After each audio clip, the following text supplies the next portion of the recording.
Day 40, the journey from Singapore to Bangkok. In Jules Verne's novel Around the World in 80 Days, Phileas Fogg and his loyal servant Passepartout travelled from Singapore to Hong Kong as part of their journey around the world. And in the novel, Fogg and Passepartout left Singapore on board the steamer, the Rangoon, which was heading all the way to Hong Kong. Passepartout, who had been purchasing several dozen mangoes, a fruit as large as good-sized apples, of a dark brown colour outside and a bright red within, and whose white pulp melting in the mouth affords gourmands a delicious sensation, was waiting for them on deck. He was only too glad to offer some mangoes to Aouda, who thanked him gracefully for them. At 11 o'clock, the Rangoon rode out of Singapore harbour, and in a few hours, the high mountains of Malacca, with their forests, inhabited by the most beautiful furred tigers in the world, were lost to view. Singapore is distant some 1,300 miles from the island of Hong Kong, which is a little English colony near the Chinese coast. This is from the book, obviously. Phileas Fogg hoped to accomplish the journey in 6 days, so as to be in time for the steamer which would leave on the 6th of November for Yokohama, the principal Japanese port. The Rangoon had a large quota of passengers, many of whom disembarked at Singapore, among them a number of Indians, Ceylonese, Chinamen, Malays and Portuguese, mostly second-class travellers. Fogg encountered several challenges during this journey, including a delay due to bad weather and even an attack by pirates.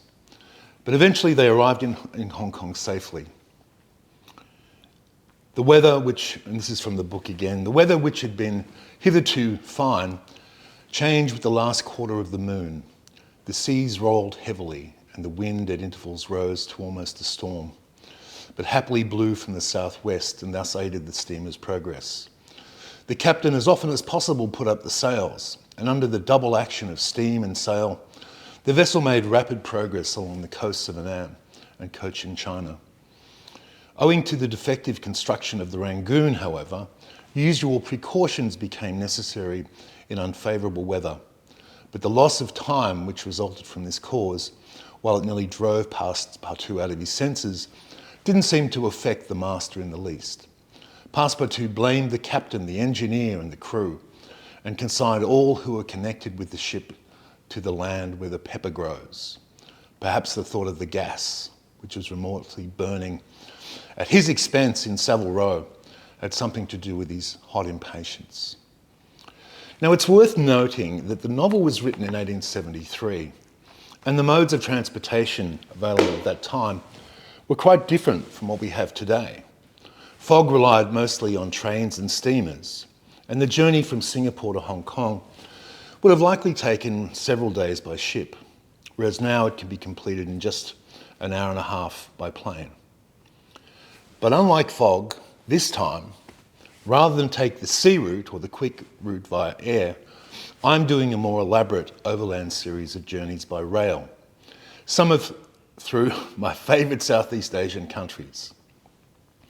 Singapore to Bangkok, Thailand, Bangkok to Luang Prabang in Laos, Luang Prabang to Hanoi in Vietnam, and then finally Hanoi to Hong Kong. So this is going to be a real adventure, and I'm super excited about my rail journeys. I want to see how the various rail options are working in the modern day.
Now, my first leg of my Asian rail journey from Singapore to Bangkok is going to be epic because I'm travelling on the legendary Eastern Oriental Railway, which has me picturing a kind of Asian jungle version of the Orient Express. Now, the Eastern Oriental Railway is a historic railway line that runs from Bangkok in Thailand to Singapore, passing through the jungles of Malaysia. And the railway has a rich history that dates back to the late 19th century. And it played a significant role in the development of Southeast Asia. Apparently, the idea for the Eastern Oriental Railway was first proposed in the 1880s when the British colonial officials were looking for ways to improve transportation and communication between their colonies in Southeast Asia. The railway was intended to link the cities of Bangkok and Singapore, passing through the Malay Peninsula and connecting with other major towns and cities along the way. Construction of the railway began in the 1890s, with work being carried out by British engineers and labourers. The railway was a massive undertaking involving the constructions of bridges and tunnels and tracks through some of the most challenging terrain in Southeast Asia. The project was also beset by numerous challenges, including tropical diseases, harsh weather conditions, political unrest in some areas, and possibly some people being eaten by tigers. But despite these challenges, the railway was completed in 1910, and it quickly became a major transportation hub for the region. The railway was used to transport goods and people between Thailand and Singapore, as well as other parts of Southeast Asia. The railway was also popular with tourists, who were drawn to the scenic beauty of the route and the luxurious amenities offered on board.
Now, one of the most famous trains to run on the Eastern Oriental Railway was the Eastern and Oriental Express, the one which I'm going to take to Bangkok.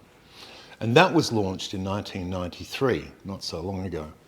And the Eastern and Oriental Express, as you'd imagine, is a luxury train that offers passengers a glimpse into the golden age of train travel.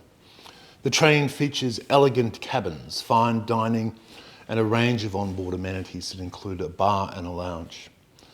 Now, the Eastern and Oriental Express has become a popular tourist attraction, and it's helped promote the history and culture of the Eastern Oriental Railway. The train also offers passengers a unique way to experience Southeast Asia, with stops in major cities and towns, including Bangkok, Kuala Lumpur, and Singapore. Despite its long and storied history, the Eastern Oriental Railway has faced many challenges over the years. The railway was damaged during World War II when it was used by the Japanese military to transport troops and supplies. After the war, the railway was repaired and modernised, but it faced stiff competition from other emerging forms of transport, which included the growth of air travel and highways. In recent years, the Eastern Oriental Railway has faced renewed interest and investment as governments and private investors seek to promote tourism and transportation in Southeast Asia. The railway has been upgraded and modernised, and new trains and amenities being introduced to attract more affluent passengers. Today, the Eastern Oriental Railway remains a vital transportation link for Southeast Asia, connecting major cities and towns across the region. And the railway also serves as a reminder of the rich culture and history of Southeast Asia as it continues to attract tourists and travellers who are drawn to its unique charm and beauty.